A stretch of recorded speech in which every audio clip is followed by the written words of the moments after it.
여러분 반갑습니다. 네, 지난 한 달여간 만에 지금 이 자리에 다시 만나게 되는데요. 여러분들 낯선 주제였어요. 시앙캬 철학. 사실 쉬운 주제는 아니거든요. 근데 오늘 진행할 수업은 이제 요가 수트라인데요.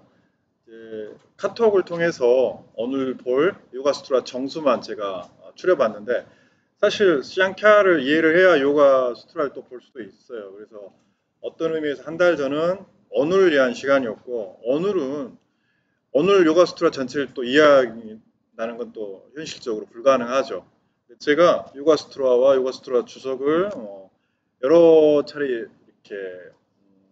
읽으면서 횡으로 종으로 정리를 해보니까 정수, 이 요가 수트라에 담겨 있는 정수는 이거다라고 생각이 들어서 계속 중요한 거를 이제 추려가지고 이제 여러분들 자료로 나눠드렸잖아요.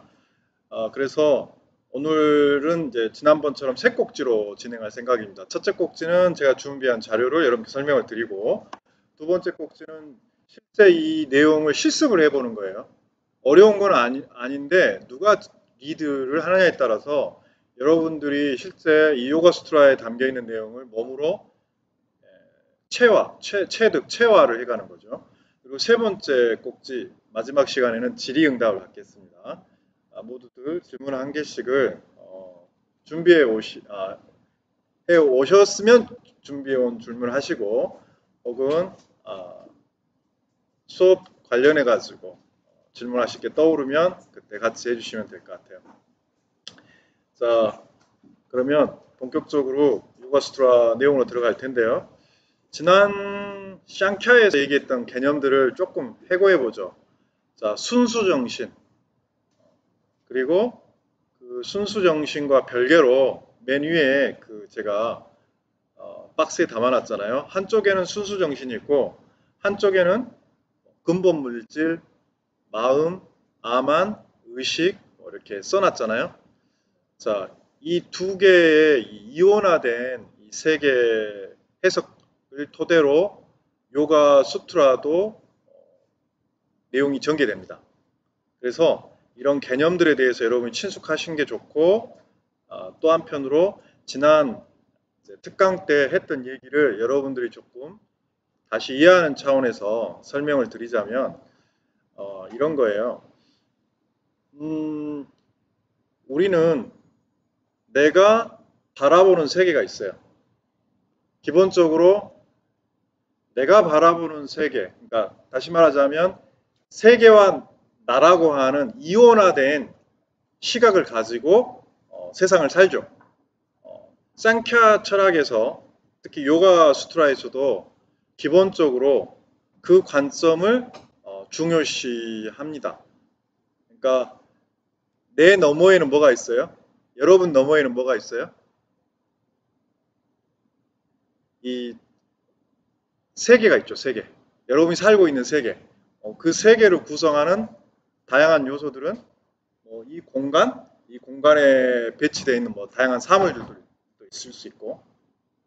그러면은 사물들을 분석할 수 있는 방식이 있어요. 그러니까 여러분들이 가장 기본적으로 지금 마주하고 있는 이 탁자를 한번 분석을 해보죠. 탁자는 재질이 뭔가요? 예, 플라스틱 나무, 뭐 쇠조각, 뭐 이런 것들일 수 있겠죠. 그런 것들을 지금은 더 우리가 섬세하게 쪼갤 수 있잖아요. 뭐 다양한 재료들도 많은데다가 그걸 분석할 수 있는 눈도 가지고 있단 말이에요. 근데 이런 자연화된 철학의 시대 때는 그런 것들이 섬세하지 못해서 크게 포괄적으로 지수, 화풍, 공 이런 식으로 설명을 했어요. 그게 지금도 유연하지만 지금의 시각에서 보면 너무 거칠죠. 하지만 자연화된 철학을 하던 시절에는 그게 아주 정제되고 그래도 모두가 인정할 만한 타당성이 있었거든요. 동서양을 막론하고. 그래서 자연 세계는 지수, 합풍, 공이라고 하는 세계가 펼쳐져 있고 그리고 그 세계에 펼쳐진 그 구성 요소들을 우리가 아주 더 단순화시키면 향, 색성향 미촉이라고 하는 하나의 어떤 더 섬세한 성질로서도 우리가 이해할 수도 있죠. 이 색성향 미촉은 사실은 지금 우리에게 있어서도 인정될 수 있는 감각의 내용들이죠. 어떤 말이냐면 여러분 우리가 코로 지각할 수 있는 대상들은 뭐라고 불러요? 우리가 뭘 맡죠? 향, 냄새, 향. 그 다음에 혀로 맛, 미각. 그 다음에 눈으로는 어떤 걸 보죠? 시각 대상은 형상이 있는 거죠. 형상, 색깔, 형상. 자, 손, 피부, 촉각. 촉감을 통해서 사물을 인식할 수 있죠. 자, 제가 지금 소리를 내고 있잖아요. 여러분들 귀로 소리를 듣고 있죠. 이런 그 분류법들이 지금도 타당한 라고 생각할 수 있을 만큼 이렇게 자연 철학의 시대에도 우리 자신을 되돌아봤었단 말이에요. 그런데 이 색성향 미촉이라고 하는 자연 세계의 성질들을 우리가 받아들이는 감각 기관은 눈, 귀, 코, 혀, 몸뚱아리 같은 우리 몸의 구성 요소들이죠. 자, 그러면 자연 세계라고 하는 곳에는 지수 하품 공이 펼쳐져 있고 그 지수 하품 공을 우리가 인식을 할 때, 받아들일 때는 색성향 미촉이라고 하는 좀 더 섬세한 성질로 안이비설신이라고 하는 우리의 감각기관으로 받아들인 거죠. 이해되시죠? 그게 가장 기본적인 샹캬 철학이나 요가에서 전제하고 있는 자연세계와 나의 어떤 구분법이에요. 근데 자연세계보다 샹캬나 인도 이런 현자들은 나를 더 중요시 생각했단 말이에요. 자연세계보다는. 왜냐하면 내가 아무리 자연세계의 것을 알라고 그래도 이것은 지금은 이걸 종이라고 부르지만 이 종이의 어떤 재질, 그다음에 종이의 색감 혹은 종이의 형태 이상을 우리가 알 수 없단 말이에요. 근데 나로 넘어오면 알 수 있는 게 너무 많아.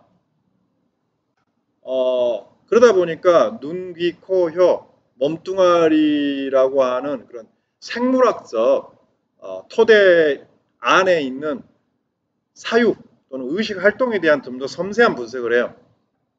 다시 말하자면 눈으로는 보긴 하지만 보는 것을 식별하지 못한다는 거예요. 눈은 볼 뿐이지. 그러면 식별은 누가 할 것이냐? 어떤 기능이 할 것이냐? 혹은 귀로 들었는데 귀는 듣기만 할 뿐이지 소리를 누가 분석할 것이냐? 이런 고민을 하는 거죠. 그래서 보고 듣고 맛보고 하는 것들은 감각기관이 하지만 그것을 분석하는 것은 또 다른 의식이 있을 것이다. 그거를 마나스 의식이라고 생각을 했던 거죠. 의식은 철저하게 분별하는 작용을 해요. 맛을 분별하고 소리의 강약을 우리가 분별하고 혹은 좋고 싫은 것도 우리가 분별하겠죠. 근데 문제는 뭐가 있냐면 이런 자연 세계에서 우리한테 들려오는 또는 보여지는 그 산다만상들이 내 의식 감각 기관을 통해서 내 의식에 이렇게 비춰질 때 이 의식은 또 다른 작동이 있죠. 생각해 보면. 자, 예를 들어서 여러분들께서 지금 제가 이곳에 에어컨을 키지 않고 우리 이 후덥한 거제의 날씨를 한번 느껴봅시다라고 했을 때, 자, 몸이 땀을 났어요, 처음에. 근데 시간이 길어져. 그러면 어떤 감정이 생겨요? 그쵸. 그러니까 다시 말하자면 우리는 싫고 좋음을 따진단 말이에요. 그러면 에어컨이 틀어지는 환경에는 우리가 좀 더 오래 앉아 있을 수 있겠지만, 그리고 에어컨을 틀어주지 않은 환경에 우리가 있을 때는 그 혐오, 싫어한단 말이에요. 다시 말하자면 선호와 혐오라고 하는 것이 우리에게 생겨나게 되면 우리는 선호한 것은 끌어당기고 혐오하는 것은 밀어내는 그런 자기 주관적인 행위들을 연속해 가요. 어떤 사람은 인내심이 있고 특히 에어컨 바람보다는 자연적인 환경을 좋아해서 그것들을 충분히 감내해낼 수 있지만 누군가는 이런 습도 높은 날씨가 힘들단 말이에요. 그러면 습도 높은 환경이 있지 않으려고 하는 거죠. 그게 혐오의 양상이에요. 자, 선호는 뭐다? 내가 입고 싶은 거, 갖고 싶은 거, 얻고 싶은 것을 애착을 하는 거죠. 그럼으로써 의식과는 별개로 분별하는 건 별개로 애착하고 그러니까 애착하고 회피하는 또 다른 경향성이 우리 안에 연출돼요. 그것이 흔히 나 만들기라고 하는 아함까라, 아함은 나죠.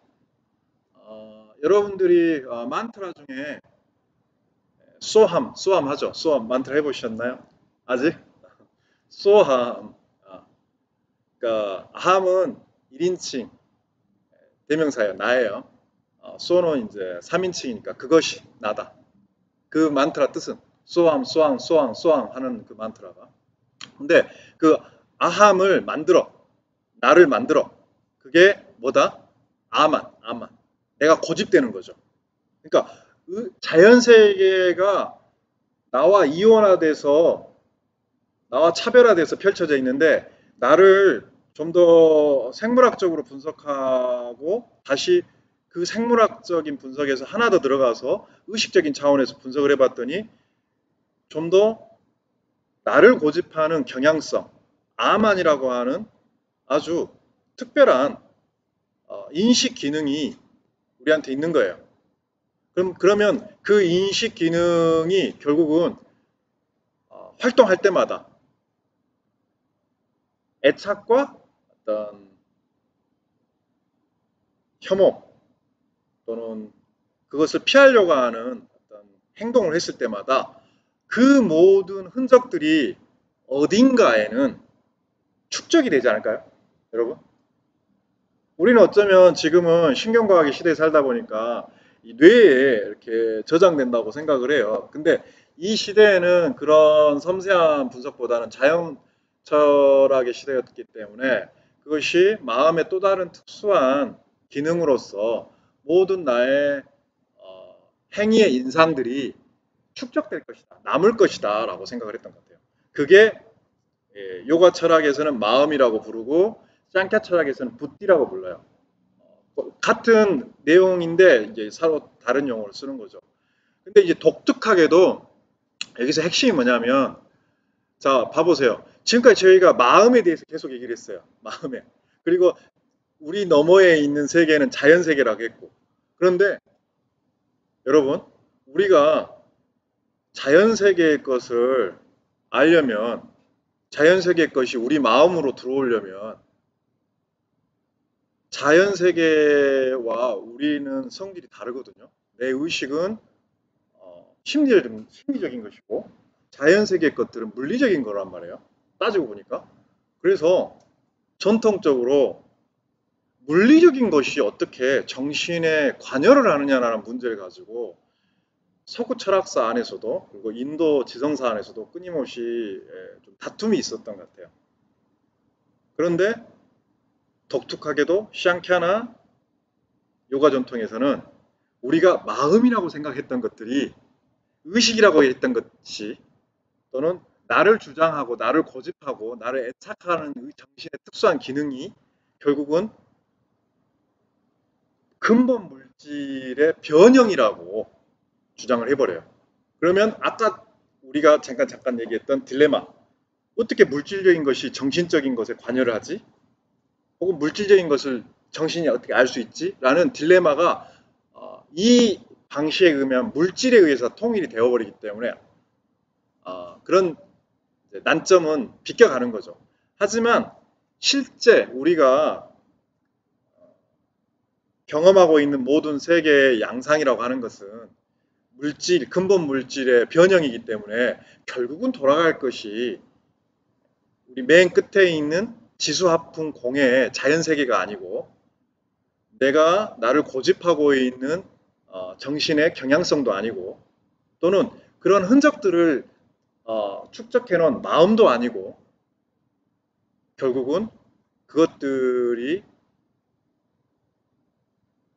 흘러왔던 방향과 정반대 방향에 자리 잡고 있는 순수 정신으로 돌아가야 된다. 그게 샹캬의 주장이고 요가 철학의 목적이에요.